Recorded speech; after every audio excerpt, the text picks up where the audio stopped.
आज की जो सबसे बड़ी अपडेट है वो निकल कर आ रही है यूएन सिक्योरिटी काउंसिल में भारत की परमानेंट मेंबरशिप और वीटो पावर को लेकर। और इस वीडियो में हम डिस्कस करेंगे कि किस तरह से वेस्टर्न देश जैसे कि अमेरिका, फ्रांस और यूके, इनके बाद अब भारत की सरकार वीटो पावर को लेकर ब्रिक्स संगठन के ऊपर भी चढ़ाई कर चुकी है। और जो भारत के विदेश मंत्री डॉक्टर अजय जयशंकर सर हैं, जो पूरी दुनिया में अपनी बोल्ड स्टेटमेंट्स के लिए जाने जाते हैं, उन्होंने रशिया और चाइना को क्या बोला है। इसके साथ ही हम इस बात के ऊपर भी चर्चा करेंगे कि किस तरह से अब वीटो पावर भारत के लिए एक लास्ट चीज बची है जो भारत के रुतबे को पूरी दुनिया में जो अभी के परमानेंट मेंबर्स हैं, फ्रांस, यूके, अमेरिका, चाइना और रशिया, जब भारत को वीटो पावर मिल जाएगी तो भारत की ताकत इन पांचों देशों से भी बढ़ जाएगी और भारत इनसे भी एक बहुत ही ताकतवर देश बन जाएगा। क्योंकि फ्रांस और यूनाइटेड किंगडम, इन दोनों ही देशों का काफी लंबा कॉलोनियल पास्ट है, जबकि रशिया और चाइना की बात करें तो ये ऑलमोस्ट डिक्टेटरशिप ही है। और अमेरिका के बारे में तो पूरी दुनिया को पता है, अमेरिका केवल अपने खुद के इंटरेस्ट को देखता है, बाकी पूरी दुनिया में आग भी लग जाए तो अमेरिका तब भी टेंशन नहीं लेगा।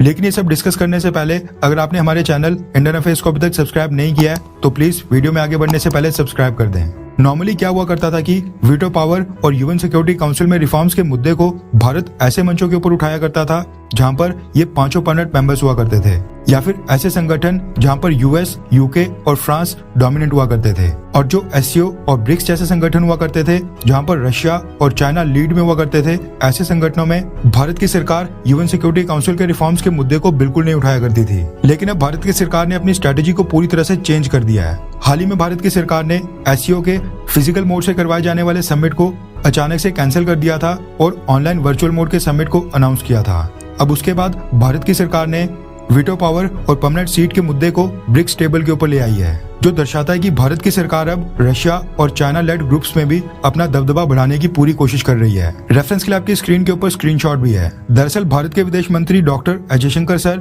ब्रिक्स देशों के विदेश मंत्रियों की मीटिंग को अटेंड करने के लिए साउथ अफ्रीका गए थे और वहां पर जाकर उन्होंने स्टेटमेंट दी है कि यूएन सिक्योरिटी काउंसिल और जो भी बाकी के मल्टीलैटरल ऑर्गेनाइजेशंस हैं, इनमें रिफॉर्म्स के मुद्दे को ब्रिक्स के सभी देशों को बहुत ही ईमानदारी के साथ उठाना चाहिए। इसके साथ ही जयशंकर सर ने रशिया और चाइना को कुछ डायरेक्ट स्टेटमेंट भी बोली हैं जो बिना रशिया और चाइना के नाम लिए गई हैं। जयशंकर सर ने इस मीटिंग में कहा कि पिछली 2 डिकेड्स यानी पिछले 20 सालों से हमने मल्टीलेटरल संगठनों में रिफॉर्म्स, फेर बदलाव और सुधार करने की मांग सुनी है, लेकिन हमारे हाथ हमेशा ही निराशा लगी है। इसलिए अब ये अनिवार्य हो जाता है कि ब्रिक्स के देश अब यूएन सिक्योरिटी काउंसिल और बाकी के ग्लोबल डिसीजन मेकिंग संगठनों के अंदर वहां पर सुधार के लिए ईमानदारी दिखाएं। यहाँ पर जयशंकर सर का चाइना और रशिया की तरफ इशारा था, क्योंकि ये दोनों देश भी यूएन सिक्योरिटी काउंसिल में नए मेंबर्स को जोड़ने की बात तो करते हैं, लेकिन इसके ऊपर एक्शन कभी नहीं लेते हैं। और भारत की वीटो पावर और परमानेंट सीट के बीच तो चाइना ही रोड़ा बना हुआ है। इसके साथ ही जयशंकर ने आर्थिक पहलू के ऊपर बात करते हुए कहा कि ये जितने भी पुराने संगठन हैं जो बिना सुधार के चल रहे हैं, इनके अंदर इकोनॉमिक कंसंट्रेशन का सामना करना पड़ता है, यानी दुनिया भर की सारी powers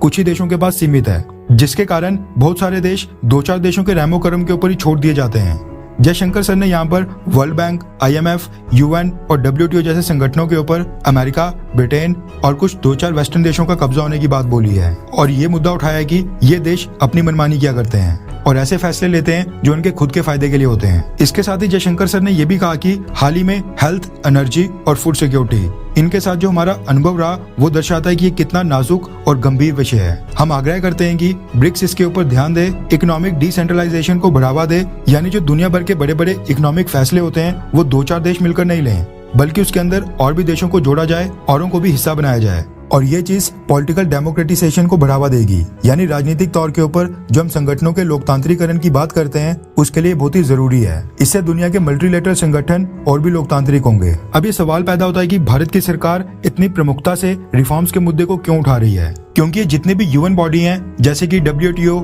world bank, IMF, UN security council, UN, इन सब संगठनों में जब भी रिफॉर्म्स होंगे, इनके टेबल के ऊपर भारत को एक न एक सीट तो जरूर मिलेगी, क्योंकि भारत न सिर्फ 140 करोड़ की आबादी वाला देश है, बल्कि आज के डेट में फायर पावर इंडेक्स के आधार पर देखा जाए तो भारत दुनिया का 4था सबसे ताकतवर देश है। इसके साथ ही भारत की जो अर्थव्यवस्था है बहुत ही तेजी से बढ़ रही है। हम दुनिया की 5वीं सबसे बड़ी अर्थव्यवस्था है और बहुत ही जल्द जर्मनी और जापान को क्रॉस करके दुनिया की 3री सबसे बड़ी अर्थव्यवस्था बन जाएंगे। इसलिए जब इन संगठनों में रिफॉर्म्स होंगे और भारत को इनके टेबल के ऊपर सीट मिलेगी, उस समय भारत की जो ताकत है वो कई गुना ज्यादा बढ़ जाएगी और ये चीज भारत की सरकार को पता है। और उस समय दुनिया के कई सारे देश ऐसे होंगे जो भारत के साथ नेगोशिएशन करना ज्यादा पसंद करेंगे, बजाय जो अभी के 5 परमानेंट मेंबर्स हैं, क्योंकि जो फ्रांस और यूनाइटेड किंगडम है, इनका बहुत ही लंबा कॉलोनियल पास्ट है। इन्होंने कई सारे देशों को इतिहास में दबाया है, उनका दमन किया है, उनके ऊपर कई सारे अत्याचार किए हैं और अपने कॉलोनियल पास्ट के कारण कई सारे देश इनसे अब भी नफरत करते हैं। वहीं अगर रशिया और चाइना की बात करें तो ये ऑलमोस्ट डिक्टेटरशिप ही हैं। ये देश अपने यहाँ के सिटीजन्स को बिल्कुल भी राइट्स नहीं देते हैं